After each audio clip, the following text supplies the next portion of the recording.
Viz began life as a photocopied fanzine sold in a Newcastle punk club.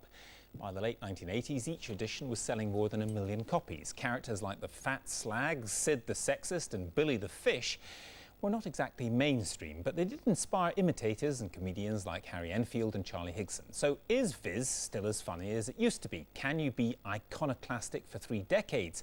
Can you grow old disgracefully? Roger Melly, the man on the telly, reports.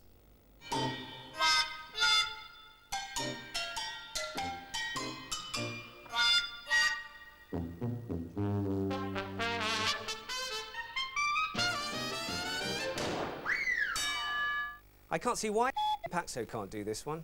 Too busy about pretending to be Bamber Gascoigne, I suppose. But here goes. In 1979, a young DHSS clerk, bored with the routine of office life, began a comic magazine. The magazine that would rely heavily on jokes about the toilet and would toss around words such as arse, bollocks and piss like so much 4-letter confetti. His name was Chris Donald.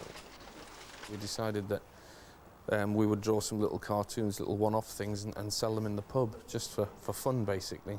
Get to talk to girls and things like that, that was the idea. And after we'd done 2 of those, we decided to actually make it into a proper comic with staples and everything and more than 1 page. Oh, that'll be the comics. Hey, it's the comics. When I first started, I thought, oh, I'll do this for a couple of years, you know, just for something to do, get it out of my system. But they've flown by. It doesn't seem like 25 years. It's like 10 minutes ago. The people often say the comic, oh, well, you know, it's not shocking anymore. But it was never meant to be shocking. It was meant to be funny. All right, it was shocking in the early days, but you don't flog magazines by shocking people every month. So as long as something's funny, as long as it makes people laugh, it'll probably sell. But the magazine was more than just a repository for jokes about farting. It was also full of foul-mouthed cartoons, such as the Fat Slags, Spoilt Bastard and Sid the Sexist, which cast an acerbic eye over the moors of 20th century Britain. For f***'s sake, who wrote this bollocks? Moors, I ask you! What the f*** does acerbic mean? It was a true reflection of the character of male Britain, which no one had really cracked beforehand. You know, Private Eye was really an elitist kind of satirical publication. No one had really done it on that scale for working class men, just normal blokes in pubs. A few characters even made it onto the small screen. But it was only Channel 4, so no bastard was watching. Great save, kids.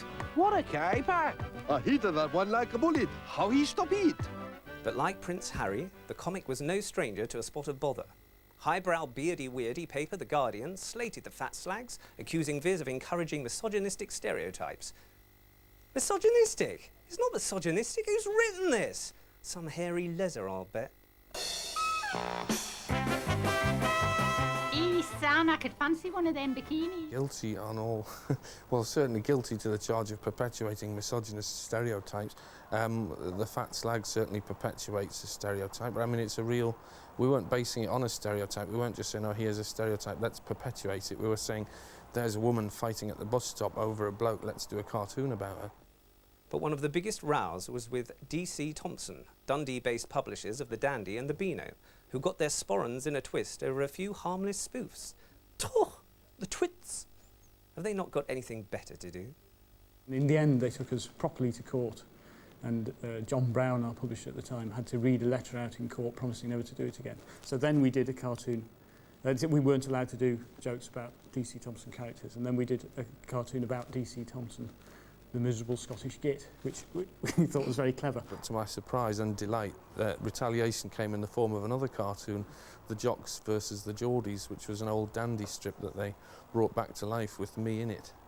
And I was the judge at a cartoon competition, and the Geordies were stealing the Jocks cartoons. Basically, they were saying that we were ripping off everything they'd ever done and that we were talentless bunch of Geordies, which was fair comment, I suppose. So they offended DC Thompson, big deal. But after 25 years, is Viz cool anymore? Is it read by the kids or their parents? In short, can it still lay claim to being the enfant terrible of British publishing? Enfant terrible? Christ on a bike, Tom. This is going from bad to worse. I assume young people still read it and still think it's funny. But I mean, it's never going to have that thing of being the comic that you all have to have read to be able to talk about. Things can't sustain that forever. Viz is a great mag and it inspired loads of others. Suddenly it was okay to produce a men's magazine that wasn't telling you how to dress and how to behave and how to spend your money, to just talk to each other the way we talk in pubs. So that was its effect on men's magazine publishing. And the things that we do these days, the total lack of respect for celebrities we have in producing